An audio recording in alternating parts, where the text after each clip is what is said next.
food of the gods. The substances that all through the ages have helped us alter our awareness, our perception of reality. Terence McKenna is a writer, a speaker, and in fact an activist. And what's your feeling when I say drugs? Well, drugs is a word which has polluted the well of language. Part of the reason we have a drug problem is because we don't have an intelligent language to talk about substances, plants, psychedelic states of mind, sedative states of mind, states of amphetamine excitation. We can't make sense of the problem and the opportunities offered by substances unless we clean up our language. Drugs is a word that's been used by governments to make it impossible to think creatively about the problem of substances and abuse and availability and so forth and so on. In the minds of the people, the word drugs, which was once used as healing medications, and still drug companies that make, Tylenol are considered very legitimate. Well, so it's a kind of a paradox, isn't it? Drugs mean that which cures us and the greatest social problem of the generation. So there, right there, you see the schizophrenia involved in thinking about drugs. Apparently there are good drugs sanctioned by science and medicine, and bad drugs used by brown people in strange rites and growing in unusual plants in distant parts of the world. This kind of thinking, because it's naive, leads, of course, to social problems and bad politics and bad social policy. Your stance has been to at least look for what you call those strange plants and strange substances in strange places. You originally were a botanist, or you still are. Yes, and from the time I was very young, I was fascinated with the idea of extremely dramatic changes in consciousness from which one recovers after a few hours, induced by plants.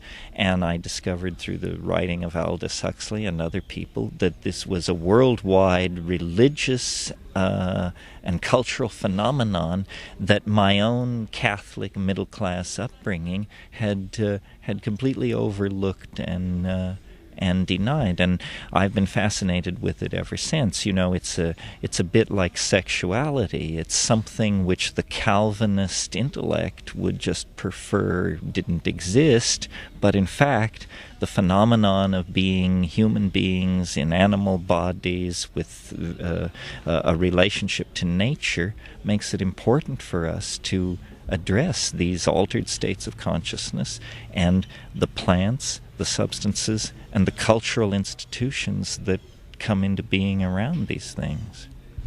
Your thesis in many books has been that these substances have had a far greater influence on culture, and still have and will have, than most people would like to accept or like to see. Yes, I mean, to my mind, human history is the story of one substance after another distorting or transforming human values and society. A perfect example would be sugar. Most people don't even think of sugar as a drug, and yet we may think cocaine distorted moral and political values in Latin America, but sugar brought back slavery. Slavery actually died with the Roman Empire. Nobody worked agricultural products with slaves in the Middle Ages. It wasn't until the early 1400s that the Portuguese began producing sugar, and they used up Jews and prisoners, and so then they started buying human beings from Arab traders, and the Pope was in on the deal, and everybody was in on the deal. I mean, this is drug corruption of the central institutions of society on a massive scale. But that has gone on till our days, we have alcohol, we have tobacco. Well, this is my very point, that every society chooses a small number of substances, no matter how toxic, and enshrines them in its cultural values, then demonizes all other substances, and uses and then persecutes and launches witch hunts against those users whenever some political pretext requires witch hunts and persecutions. So it's an old game, and it's been played in many places. Hopefully, part of the advancement of society toward ideas of universal human rights and that sort of thing, it certainly must include the idea of the universal human right to take responsibility for and to alter your own state of consciousness as you see fit. I don't think we can even pretend that we are on the edge of a civilized dialogue until we grant that people's minds, like their bodies, must be a domain free from government control. In American law, we have the notion of life, liberty, and the pursuit of happiness. If the pursuit of happiness means anything, it must mean the right to use and experiment with substances and plants. But do we need, say, more research, or do we know all we need to know about entheogens or hallucinogens? No, we need endless amounts of research. The fact that these things have been illegal in most countries for 50 years means there is a huge lag in understanding the impact of these things on human beings. How many people have taken MDMA, and yet MDMA has not been thoroughly studied by science? How many people have smoked DMT? Same thing. In a way, by making these drugs illegal, we're setting ourselves up for a potential catastrophe someday when some side effect is overlooked because the drugs were not rationally reviewed with an eye not toward keeping them out of the hands of the public, but with an eye toward public safety and educating the public in safe use of these things. The state should not, in the matter of drugs, any more than in the matter of sex, act as the secret agent for the agenda of the church. And that's what's happening. People want to stimulate themselves. They want to explore their consciousness. They want to sedate themselves. Who are we to stand in their way with a moral ideology and the long, heavy arm of the law to interfere with that? It distorts civilized values. But that's the bottom line. Drug repression distorts civilized values and political discourse. Many people emphasize the bad effects of using, LSD, DMT. Do you think there are positive effects in general, and are there positive effects that are yet to be discovered?